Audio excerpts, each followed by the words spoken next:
Hola, ¿qué tal? Bienvenido, bienvenida a un nuevo video de este curso de SwiftUI. En el video de hoy vamos a crear lo que es el Character Repository y vamos a crearlo utilizando esta metodología de TDD. ¿Y qué cosa es TDD? Te voy a hacer una introducción muy breve, porque como te decía, tengo un curso ya previsto que se va a enfocar en todo lo que es test unitarios, test de integración, test de interfaz y el uso de TDD. Entonces, vamos a hacer una pequeña introducción. Esta metodología básicamente lo que fomenta que tú primero hagas el test y luego hagas pues la implementación, ¿ok? Que el test siempre vaya delante. Entonces, tú dirás, y bueno, ¿eso qué significa? Bueno, tiene sentido. ¿Qué significa? Pues, oye, lo que significa es que normalmente te vas a encontrar que tu test, tu código, mejor dicho, el código que tú vayas haciendo, el repositorio, pues yo que sé, el view model o lo que sea, tú luego le añadas test unitarios para asegurarte de que todo funciona de la manera que tú quieres. Eso sería, pues esta metodología lo que hace es que te dice, oye, no, primero asegúrate de que todo va a funcionar como tú quieres y luego pues escribe el código que necesitas para que ese test corra, ¿vale? Es un poco un cambio de paradigma y es difícil. Yo, por ejemplo, lo intento hacer, pero sí que es verdad que vas mucho más rápido cuando haces la cosa inversa. Cuando primero creas el código que estás haciendo, porque estás ahí súper improvisando y tal, y luego haces el test. Dices, vas mucho más rápido, súper rápido vas, pero en realidad no. En realidad no. Yo, por mi experiencia, cuando utilizo TDD, cuando me pongo a practicarlo, porque obviamente estoy practicando y estoy aprendiendo como cualquier ser humano en esta vida, ¿ok? Estoy aprendiendo cada día cosas nuevas.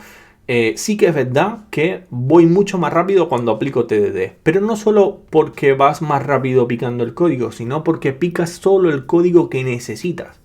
Porque el TDD, lo miraremos en mi curso, te obliga solamente a escribir el código que necesitas para una determinada cosa. Sin embargo, cuando no utilizas TDD, pues a veces escribimos un montón de código y luego después lo miramos y no entendemos una mierda y luego después lo tenemos que refactorizar.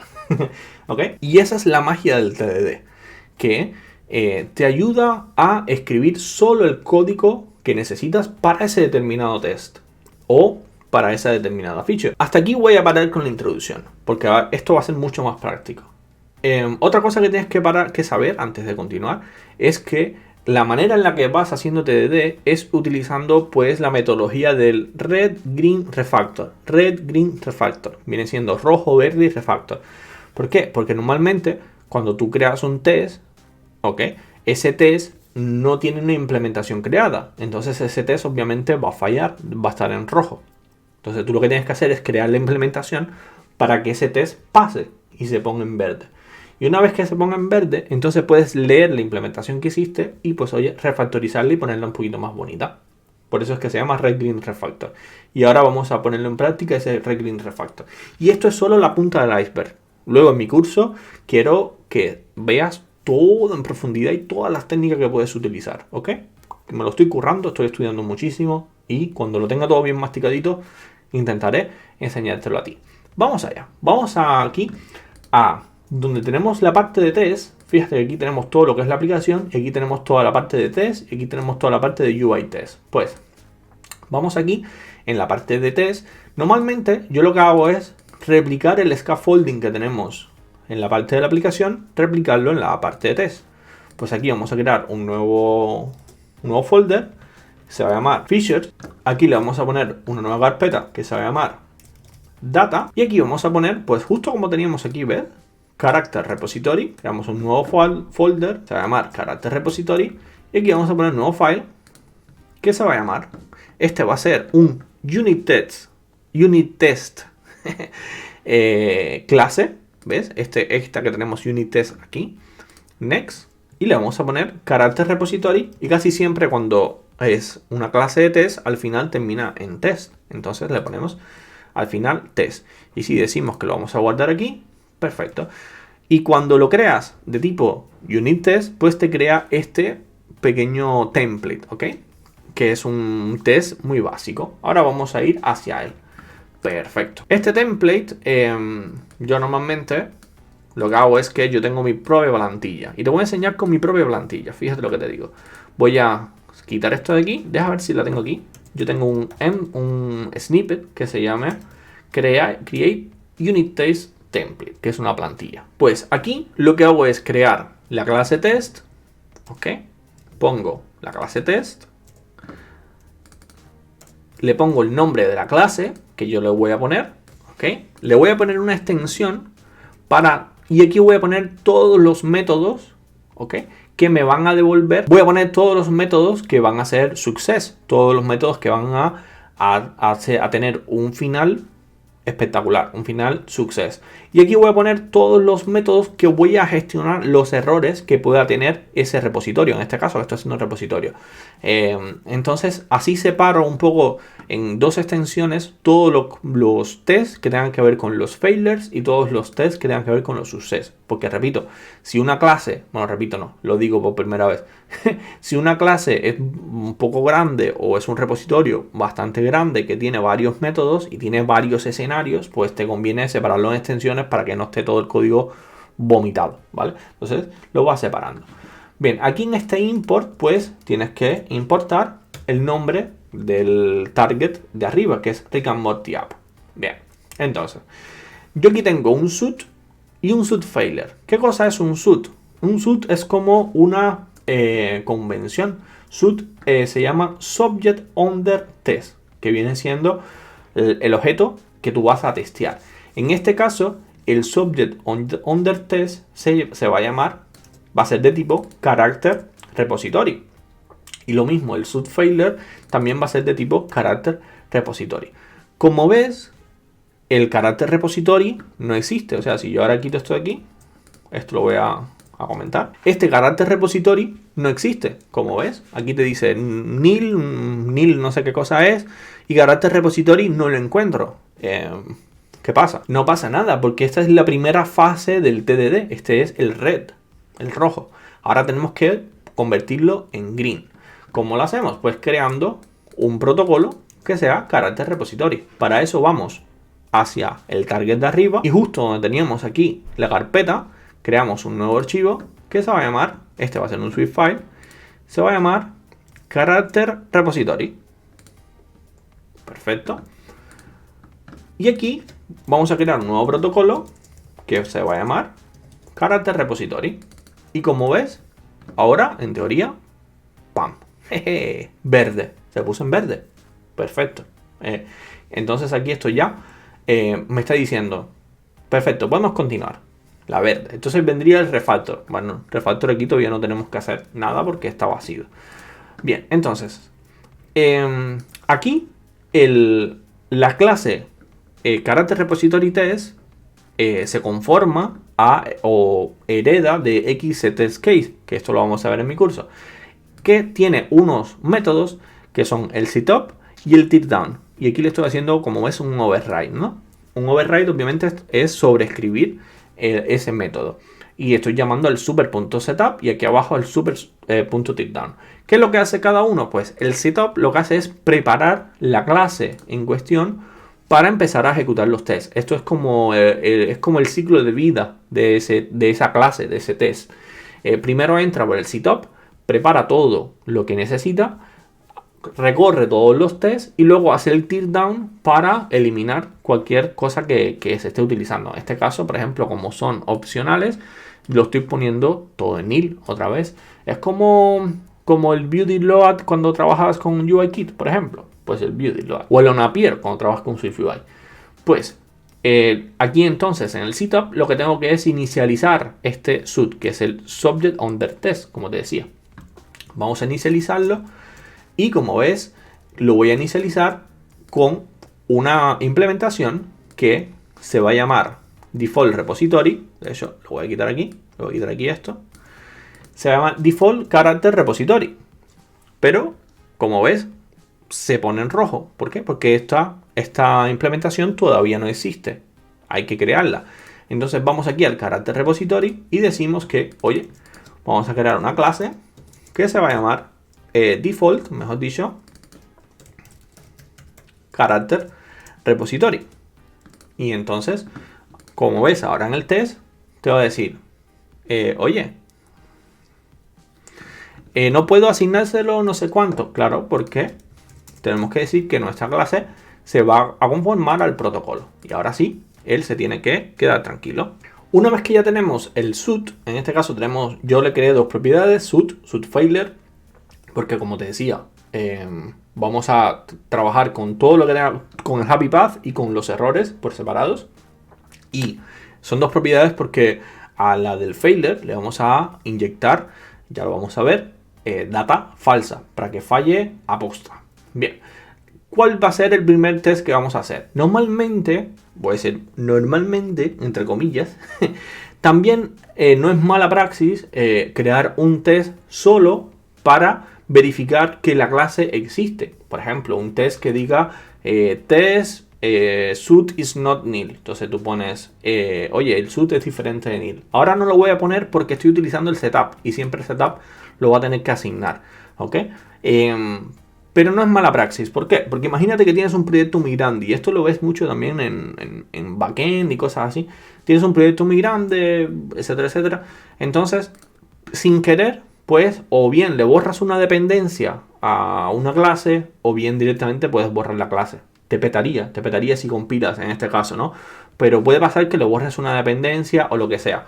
Pues el primer test que podrías hacer es verificar que el suit tiene todas las dependencias que necesita, que se está inicializando correctamente, porque cuando corras los tests, pues entonces si no está iniciado correctamente, pues va a fallar. ¿Por qué? Porque alguien metió la gamba y borró algo que no debería borrar o modificó algo que no debía modificar.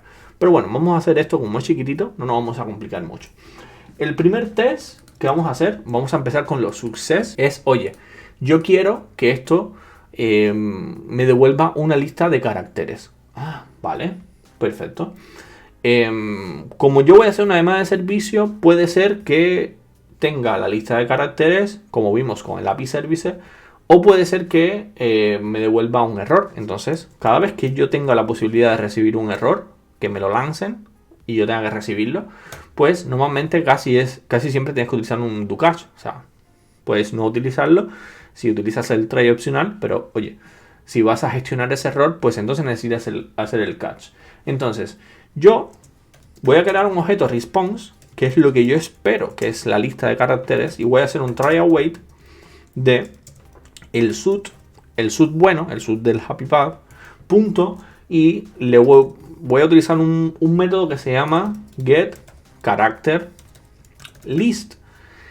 Y como vimos en la API de Rick and Morty, nosotros le pasamos un número de page, que ese número de page es la que nos va a ayudar con la paginación. Entonces yo le voy a pasar un page number o page number, en este caso, que va a ser, ahora le voy a pasar un nulo. ¿Por qué? Porque cuando se lo paso en nulo, pues yo quiero que me coja pues el primero. ¿Ok? O sea, le voy a pasar un nulo como le puedo pasar el primero. Y claro, como ves, aquí esto se queda en blanco, él no sabe qué está pasando y ¡pam! Me devuelve un error. Oye, aquí como que esto me falla. Quiere decir, espérate, cuando me falla, ¿qué es lo que está pasando? Que estoy en la fase del red, ¿sabes? Estoy en la fase del red. Entonces, es normal que falle. Vamos a ponerlo en verde. Vamos a ir al carácter repository y le vamos a decir que esto va a tener un método que se llama getCharacterList, efectivamente, que va a recibir un page number, que va a ser un string opcional, porque como ves aquí yo le estoy pasando un nulo, entonces quiere decir que es opcional, y que va a ser asíncrono y que va a poder lanzar errores, y que si sale bien, pues me va a devolver un CharacterListResponse, que es el objeto que transformamos desde la respuesta de la API en los videos anteriores. Entonces, como nos conformamos a ese protocolo, pues decimos que sí, que vamos a conformarnos a él. Y si te fijas, ahora aquí el carácter repository dice, pam, oye, ¿qué está pasando? Suit, espérate porque creo que le puse mal el nombre, es getCharacterList. Claro, este aquí se queja porque el suit es opcional, entonces aquí tenemos que ponerle el signo de interrogación. Y entonces aquí también se queja porque esta función es asíncrona, entonces aquí tenemos que poner el async. Vale, ok, perfecto. Uf, ¿cómo te pones? Vale, aquí ya se me quitó el rojo. Vale, perfecto, pero fíjate, tengo aquí otro rojo por ahí arriba. ¿Y qué cosa es? Ah, claro, porque esto está vacío. Esto no me está devolviendo nada. Entonces, claro, si yo corro este test no va a pasar. Si yo aquí digo que esta response tal, y si aquí yo pongo, por ejemplo, un assert true, se lo pongo y digo que el response.results.first, el ID va a ser igual a 21, porque si recuerdas que cuando hacíamos un fetch del carácter page y le poníamos el page 2, el primer ID que te devolvía, el ID era el 21, porque él iba de 20 en 20. Entonces vamos a hacer ese test. Vamos a suponer que yo voy a utilizar el 2, pues entonces me va a poner el 21, ¿no?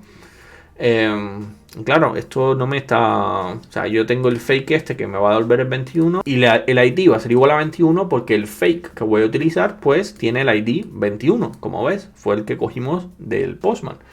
Y luego si pasa por el catch, pues entonces voy a decir, oye, espérate, porque si esto entra en el catch quiere decir que el test falló. Espérate, que no te expliqué otra cosa. Este XT assert true, esto, cada vez que tú pones XT assert, estos son métodos que puedes utilizar para hacer aserciones en los tests. Aquí yo digo si una cosa es verdadera. En este caso lo que estoy diciendo es que lo que esté, o sea, que esta condicional tiene que ser true. También tienes el XAssert false, ¿ok? También tienes el XAssert nil, not nil, no true. Repito, todo esto lo vas a ver en mi curso de TDD. De hecho, en la empresa que estuve en Sopra hicimos una codecata. Recuerdo que me tuve que preparar una codecata de unit test y fue muy chula y me tuve que aprender cada una de estas clases y un poco tener una noción de qué hace cada una. Creo que haré algún artículo o algo así también para transformarla en un artículo. Pero te lo recomiendo que vayas y en la documentación y que las mires y oye, te va a dar muchas herramientas. Y luego el XTFail lo que dice, oye, mira, si entra en el catch, si entra aquí, esto quiere decir que esto falló. Que entonces ya tú das por sentado de que si entró en este bloque, ya ese test falló. ¿Ok? Entonces, si yo ahora corro ese test, como ves, de entrada me va a fallar porque no compila el proyecto. Entonces, si no compila el proyecto, pues no va a poder tirar hacia adelante. Tenemos que devolver aquí esta lead response. ¿Y cómo lo hacemos? Esta clase está vacía. Esta clase no tiene nada, o sea, aquí yo no puedo hacer ninguna magia. Entonces, lo que tenemos que hacer es depender de algo. ¿Y de qué cosa es ese algo? Pues ese algo es del API Service que creamos en videos anteriores, aquí que está en la clase base. Este API Service que está acá, ¿ok? Entonces, este es quien se va a encargar de traernos esa data con el get, mejor dicho. Entonces, vamos a inyectarlo dentro de la implementación, dentro de la clase, ¿ok? ¿Y cómo hacemos eso? Simplemente creamos una propiedad privada que se va a llamar API Service, va a ser de tipo API Service, o sea, que es el protocolo, que es la abstracción, y en el inicializador de la clase, en el init de la clase, decimos que va a recibir un API Service, que va a ser de tipo API Service, y que por defecto vamos a utilizar el default API Service. Por defecto, yo puedo inicializar lo vacío, que por defecto me va a pillar la implementación por defecto. O le puedo pasar otro API Service. Y vamos a asignarle la propiedad privada a esa API Service que viene por parámetro.